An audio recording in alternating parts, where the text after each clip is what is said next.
This is the second video in the series on the numerical solution of equations. In the first, we examined the change of sign method, and we saw how quickly we can find an interval in which a solution might be found. But we found it inefficient in trying to find that solution to any high degree of accuracy for just one solution, let alone finding it to a degree of accuracy for all of the solutions that might exist. This brings us then to a second method, the Newton-Raphson method. Let's imagine then that we have a function y is equal to f of x. Using the change of sign method, we may discover that there is a solution between a and b. The graph shows what that might look like. Both a and b are close to the real solution, but the key idea in the Newton-Raphson method is to choose one of them. We'll choose a and use that to find an even better approximation to the real solution. And we do that by drawing a tangent to the curve at the chosen point, like so. And the hope is that where this crosses the x-axis, we have an approximation even closer to the real solution. Let's add one or two details. The coordinates of this point here we'll call x, n, y, n. And the coordinates of our new, better approximation we'll call x, n plus 1, 0, because it's on the x-axis. Now look at the triangle that I've highlighted in yellow. We can find the gradient of that slope using the fact that the gradient is equal to the rise over the run. So that gradient is equal to the difference in y-coordinates. So I will do 0 minus yn over the difference in the x-coordinates, x, n plus 1 minus xn. Now that gradient that we've worked out using very ordinary methods is also the gradient of the tangent, and it's because it's the gradient of the tangent to the curve that will be the same as f dashed evaluated at our x-coordinate xn. We can also say that yn is equal to f of xn. So if we evaluate the function when with our x-coordinate xn, we'll get the y-coordinate at that point. So replacing yn with f of xn, we get minus f of xn, no need to include the 0 now, over xn plus 1 minus xn is equal to f dashed of xn. We can now cross multiply to give us minus f of xn over f dashed of xn is equal to xn plus 1 minus xn. And then we can add xn to both sides to give us xn minus f of xn over f dashed of xn is equal to xn plus 1. It's worth pausing for a moment just to think about the significance of what we've found here. On the right-hand side, xn plus 1, that is my new estimate, which I believe to be better than my initial starting value xn. And everything on the left-hand side is in terms of xn. xn itself is my first guess, a. f of xn is the y-coordinate at that point, found by substituting in a to my f of x. And f dashed of xn is the gradient function, evaluated when x is equal to a. So Newton-Raphson gives me a method of using my present value to predict a new and better value as an approximation for that solution. xn plus 1 becomes my new starting point, and I can find the tangent at that point.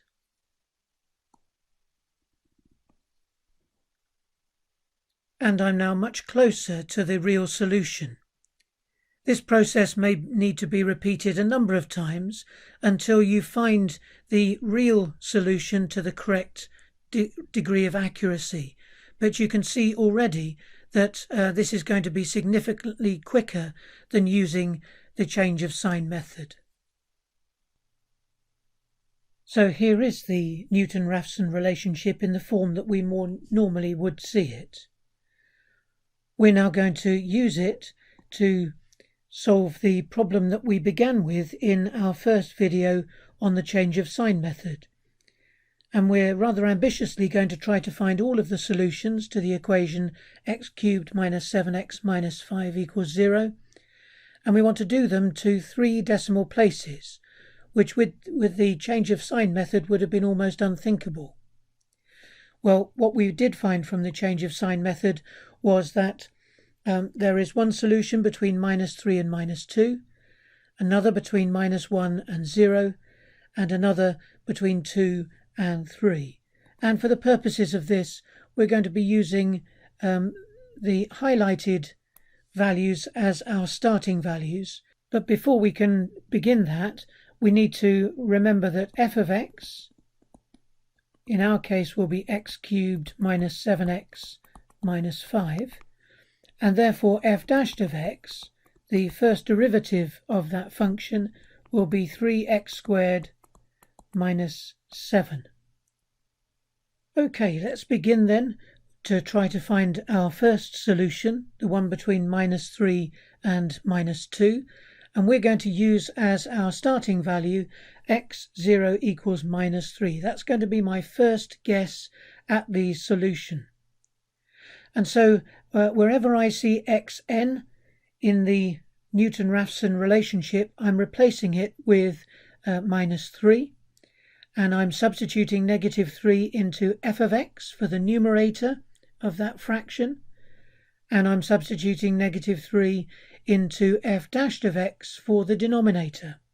And so my next guess, x1, is going to be minus 3 minus, and on top, negative 3 cubed minus 7 times negative 3 minus 5, all over f dashed of x, 3 times negative 3 all squared minus 7, which I can evaluate, and I get the answer minus 2.45. Now to find x2, I've got to go through the same process, but this time substituting minus 2.45. That's my new starting point to find my next best guess at the solution. Now this is okay when I've got something like minus 2.45, but what happens when I've got a long string of decimal places? Well, thankfully, that answer of minus 2.45 is held on the answer button on my calculator, and I can exploit this. Now, actually, in reality, you wouldn't begin at this point to use the answer button on your calculator, but I wanted to show you in full how you would implement Newton-Raphson. But my advice to you would be from the very start to enter minus 3 and then press equals, and your initial starting value is then held on the answer button, and then you can find the next answer x1 simply by pressing equals if you follow what I'm about to show you.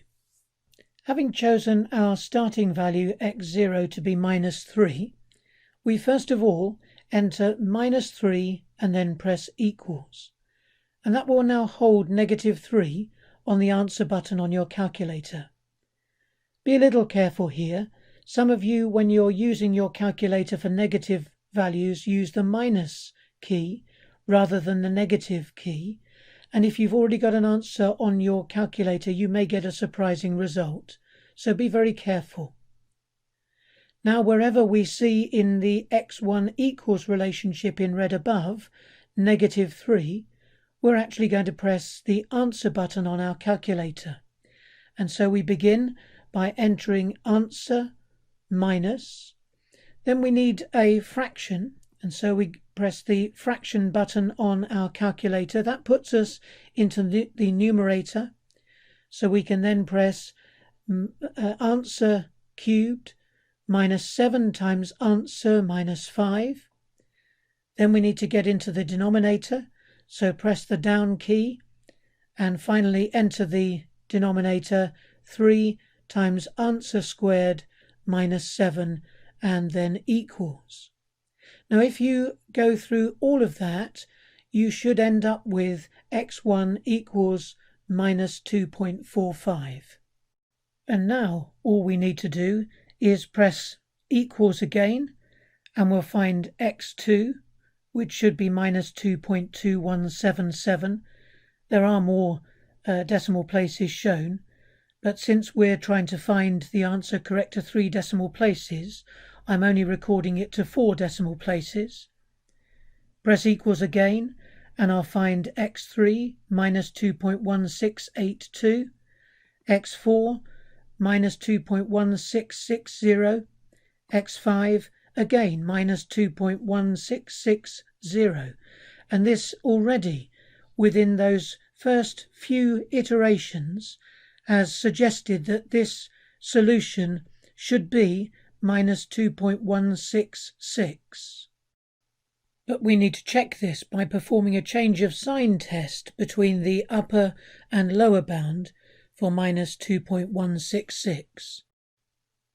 By this we mean that if it is correct to 3 decimal places, there's going to be a change of sign between the lower bound of minus 2.1665 and the upper bound minus 2.1655. And when we put those values in, we find in fact that there is a change of sign. And so we're able to say that one solution to the equation is that x is equal to minus 2.166, correct to 3 decimal places. Now we're going to attempt to find the second of the solutions, and we were going to use as a starting value for this x0 is equal to negative 1. And so when it comes to setting this up, instead now of entering minus 3, I'm going to enter minus 1, and that means that minus 1 will be held on the answer button, and then I simply enter the second line, replacing the negative 1 with answer all the way through, and these are the results that I get from successive pressing of the equals button. As soon as I get to x3 and x4 to 4 decimal places, I get the same result, and so that suggests that x is equal to minus 0.783. I'm having to round up minus 0.7828 to a 3 decimal place solution. Suggests that that value is correct to 3 decimal places. So again, I have to check the upper and lower bounds to check that there is a change of sign, and there is, and so I'm able to say that x is equal to minus 0.783 is a solution correct to 3 decimal places. Our last solution is in the interval from 2 to 3, and we're going to be using 2 as our starting value, x0. So this time we're going to enter 2 and then equals, and then that same second line using the answer button, and each successive press of the equals button is going to give us our next iteration. And when we press equals the first time around, we'll get 4.2, which may slightly surprise us, because that seems to be further away from the solution. But nevertheless, we continue to enter it, and we get these results that follow. And it does take a few more iterations to reach values that are the same as each other, where we get 2.9488, which suggests that 2.949 is a solution correct to 3 decimal places. So again, we have to do our upper and lower bound test. There is a change of sign, and so we can finally be absolutely certain that 2.949 is a solution correct to 3 decimal places.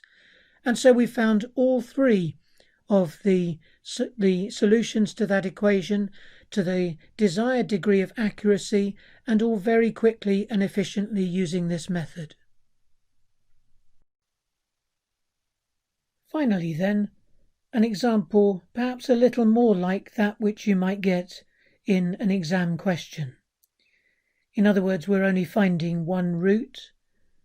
In the first part of the question, we're asked to show that the equation 4x squared minus 1 minus 2 tan x equals 0 has a solution in the interval from minus 0.4 to minus 0.3.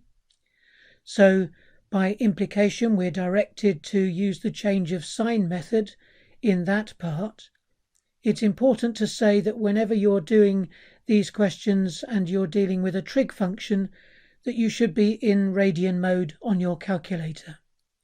And then in part B, once we've established that there is a solution within that interval, we're going to use Newton-Raphson to find that root correct to 3 decimal places. In part A, we simply put the 2 values, minus 0.4 and minus 0.3, into 4x squared minus 1 minus 2 tan x, remembering to be in radian mode, and these are the answers that we get. And we see that there is a change of sign, and it's actually very important that you give a summary statement with your by way of conclusion. So something like that there is a change of sign, so that there is a solution in the given interval.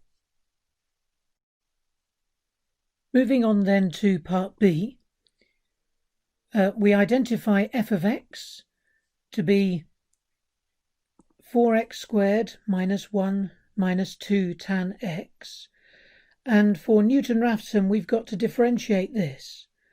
So 4x squared, well, that differentiates to 8x, minus 1, that has no derivative, and tan x differentiates to sec squared x, and so we get f dashed of x is equal to 8x minus 2 sec squared x. Now I'm mindful that I've got to enter this in a moment on my calculator, so I'm going to rewrite sec squared as 1 over cos all squared, and that's really how I'll be entering it on the calculator in just a moment. Now my starting value, I've chosen to use minus 0.3. You could use minus 0.4, but we're now going to enter that on the calculator and press equals. That places our initial value on the answer button of the calculator. And then I've got to go through very, very carefully, entering each element according to the Newton-Raphson relationship. So I'll be entering answer minus, and then I need to create a fraction. That puts me into the into the numerator, where I've got to enter f of x. So I enter 4 times answer squared minus 1 minus 2 tan answer, and then because it's a trig function, I have to close bracket to exit that. Then I need to get down into the denominator, so I press the down arrow where I enter f dashed of x, and for that it's rather long, but I enter 8 times answer minus 2 open brackets 1 divided by cos answer close bracket to conclude the cosine, and then close bracket again to enclose the 1 over cos x, so that I can then square it and then press equals. When I do that, I find that x1 is equal to minus 0.3046. x2, astonishingly, so quickly, is exactly the same to 4 decimal places, and that suggests that minus 0.305 is a solution correct to 3 decimal places. So finally, I have to check the upper and lower bounds for minus 0.305 using change of sign method to confirm that this is indeed the correct solution at 3 decimal places. And when I put the values in, I see that there is a change of sign, and it's always important then to write a final conclusion that this is the root and that you found it correct to the desired degree of accuracy.